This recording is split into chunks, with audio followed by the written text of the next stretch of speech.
یونس علیہ السلام مچھلی کے پیٹ میں ہیں۔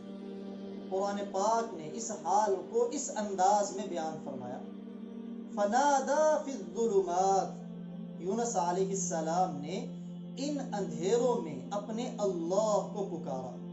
یہ کتنے اندھیرے تھے؟ عبداللہ ابن مسعود رضی اللہ تعالی عنہ فرماتے ہیں 3 قسم کے اندھیرے تھے۔ ظلمت اللیل، رات کا اندھیرا، ظلمت البحر، سمندر کا اندھیرا، ظلمت بطن الحوت، مچھلی کے پیٹ کا اندھیرا۔ اور کن الفاظ کے ساتھ پکارا؟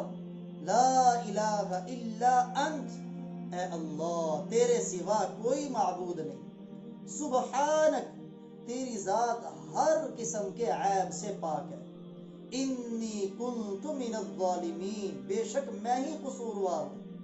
تو جب یہ الفاظ اور یہ دعا مانگی، اللہ فرماتے ہیں فاستجبنا لہ، ہم نے یونس کی دعا کو قبول کیا، ونجیناہ من الغم، اور یونس علیہ السلام کو اس پریشانی سے، اس غم اور مصیبت سے ہم نے نجات عطا فرمائی۔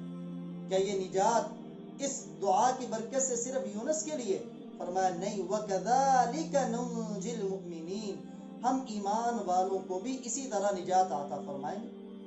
چنانچہ سرور دو عالم صلی اللہ علیہ وآلہ وسلم نے ارشاد فرمایا، کوئی بھی مسلمان یونس علیہ السلام والی دعا مانگے، ہاں کسی بھی مقصد کے لیے مانگے، اللہ تعالی اس دعا کو قبول فرماتے ہیں۔ چنانچہ آپ صلی اللہ علیہ وآلہ وسلم نے ایک موقع پر ارشاد فرمایا کہ اللہ تعالیٰ کا ایک نام ایسا ہے کہ مسلمان جب بھی اس نام کے ساتھ اللہ سے دعا مانگتا ہے، اللہ تعالیٰ اس کی دعا کو قبول فرماتے ہیں، اور جو چیز اللہ سے مانگتا ہے اللہ تعالیٰ وہ چیز اسے عطا فرماتے ہیں۔ اور وہ یہی آیت کریمہ لا الہ الا انت سبحانک انی کنت من الظالمین۔ حدیث کے راوی ہیں سعد بن ابی وقاص رضی اللہ تعالی عنہ۔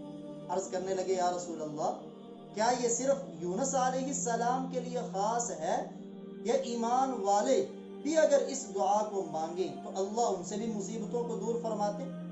تو آپ نے فرمایا، کیا تم نے اللہ کا کلام نہیں سنا کہ اللہ تعالیٰ فرماتے ہیں وَكَذَلِكَ نُنْجِي الْمُؤْمِنِينَ، اگر مسلمان بھی کسی مصیبت میں، پریشانی میں، آفت میں، بلا میں یونس علیہ السلام والی دعا آیت کریمہ کے ساتھ اللہ سے مانگے تو اللہ تعالیٰ ایمان والوں سے بھی مصیبتوں کو دور کرتے ہیں۔ پوری امت سے میری درخواست ہے کہ ابھی یہ جو کرونا کی وبا پھیلی ہے، بہت بڑی پریشانی ہے پوری امت کے لیے، بہت بڑی مصیبت ہے، بہت بڑی وبا ہے، اور پیارے نبی اور اللہ کا وعدہ ہے کہ آیت کریمہ کے ساتھ جو بندہ بھی اللہ سے دعا کرتا ہے، اللہ تعالیٰ اس دعا کی بدولت بندے سے مصیبتوں کو، بلاؤں کو، آفاتوں کو اور بیماریوں کو دور کر دیتے۔